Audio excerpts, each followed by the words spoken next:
বলা হয়েছে, আমরা ঢুকেছি, ঢোকার পর ওরা পিছন থেকে এসে যেভাবে লাঠিচার্জ করছে, ওরা লিটারালি বলতেছে যে তোদেরকে মারবো না তো কাদেরকে মারবো, এভাবে বলে যে ওরা মারা শুরু করছে। ওরা কাউকে একটা, আমার সামনে একটা মেয়ে ছিল, মেয়ের পিঠের মধ্যে এমন বাড়ি দিচ্ছে আমার সামনে অজ্ঞান হয়ে গেছে, অনেকে পিছিয়ে গেছে, অনেকে আহত হয়েছে, আর ওরা হাসতেছে, ওরা মজা নিচ্ছে। এটা কোন ধরনের আচরণ? আমরা তো এসেছিলাম শান্তিপূর্ণভাবে কথা বলতে, ওরা তো আমাদের সাথে শান্তিপূর্ণভাবে কথা বলে নাই। ওরা ওদের তো সন্তান আছে নাকি, আমাদের মতোই তো সমবয়সী, কেউ তো ওদের পরীক্ষা দিয়েছে। আজকে ওরা থাকলে কি করতো? ওরা যেভাবে মারতেছে, ওদেরকে আদেশটা কে দিয়েছে যে স্টুডেন্টের গায়ে? ওদেরকে কে আদেশ করলো যে স্টুডেন্টের গায়ে মারতে, একটা মহিলার গায়ে মারতে? ওরা এটা কিভাবে মারে? না না, গালিগালা দিচ্ছে না, এটা তো সরকারের এখন চোখে আসা উচিত। আর আমাদের যে প্রশ্ন, হ্যাঁ এত বাজে প্রশ্ন, শিক্ষা ব্যবস্থা এত বাজে, আমরা সুন্দর মতো কথা বলতে আসছি। এই দেশে যদি উন্নয়ন করতে হয়, উন্নয়ন একদম শিখর থেকে করতে হবে। এখানে যে কেউ বসলে যা ইচ্ছা করবে আর আমরা কেউ চুপ করে বসে থাকবো, আমরা এই ধরনের মানুষ না। পুলিশরা হয়তো ভাবতেছে ওরা এখন খুব পাওয়ার আছে, খুব কিছু করতেছে। বিশ্বাস করেন, সব কিছু যখন খবর পাবে, সবাই যখন বের হবে, ওরা আবার অপমানিত হবে। ওরা এখনো ঠিক হয়নি, ওরা লেজিট হাসাহাসি করতেছে, ওরা যা ইচ্ছা তাই করতেছে। দেখেন নিউজ মিডিয়া, ওই যে পুলিশ আমাদের দিকে এখনো উস্কানি দিয়েছে, ওরা আমাদের ব্যঙ্গ করে কথা বলতেছে, তাক করেন ওদেরকে। আপনি কি নীতির পক্ষে যাবেন নাকি আপনার হাতে ঊর্ধ্বতর কর্মকর্তা আপনাদের আগে? আপনার চাকরি আগে না আপনার নীতি আগে? আপনি যদি এমন করে অত্যাচার করতেছেন, আমাদের উপর গুলি করতেছেন, আমাদের দুজনকে নিহত করছে, এই সব কিছুরই ওদের উপর যাবে না একদিন না একদিন তোদের উপর যাবে।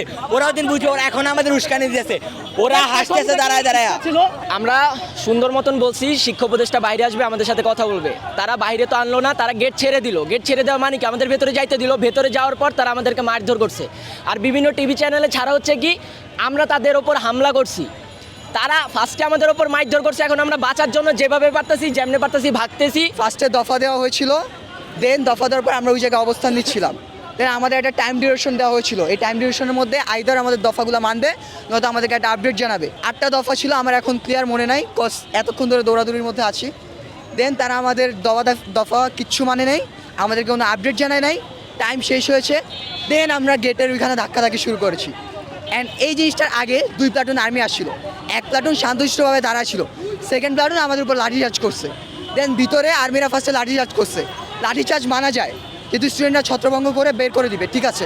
লাঠিচার্জ করছে, টিয়ারশেল মারছে, সাউন্ড গ্রেনেড মারছে, দেন গুলি চালাইছে। এটা ভাই দেখেন, 2টা লাশ ভাই গাড়ি যাইতে দেখছি আমরা, আর ফেসবুকে নিউজ দেখছি। আর একদম অন স্পট মারা যেতে দেখি নাই, খুব গুরুতর আহত হইতে দেখছি, হসপিটাল নিয়ে যেতে দেখছি। অনেকজন খুবই খারাপভাবে আহত হয়েছে, মাথা থেকে রক্ত পড়ছে, হাতের থেকে রক্ত পড়ছে, পায়ের থেকে রক্ত পড়ছে। আমি নিজেও লাঠিচার্জ খাইছি। ওরা ওই সচিবালয়ের ভিতর ঢুকায় আমাদের সবাইকে মারছে, পুলিশ ডিরেক্ট গুলি করছে, সেনাবাহিনী লাঠিচার্জ করছে, ওরা গেট আটকে তারপরে আমাদের মারছে। আমাদের ফ্রেন্ডরা এখানে এখন আটকানো আছে। শিক্ষা উপদেষ্টা এবং শিক্ষা সচিবের পদত্যাগের দাবিতে শান্তিপূর্ণ একটা আবেদন জানানো হয়েছিল ছাত্রদের পক্ষ থেকে, এবং সেইটাকে তারা প্রতিহত করার জন্য পুলিশ আর্মি তারা এসে এখানে তাদেরকে প্রতিরোধের সৃষ্টি করে এবং তাদেরকে বাধা দেয়। কিন্তু আন্দোলনটা মূলত একটা যৌক্তিক একটা আন্দোলন, যে শিক্ষা সচিব এবং শিক্ষা উপদেষ্টার পদত্যাগ চাই।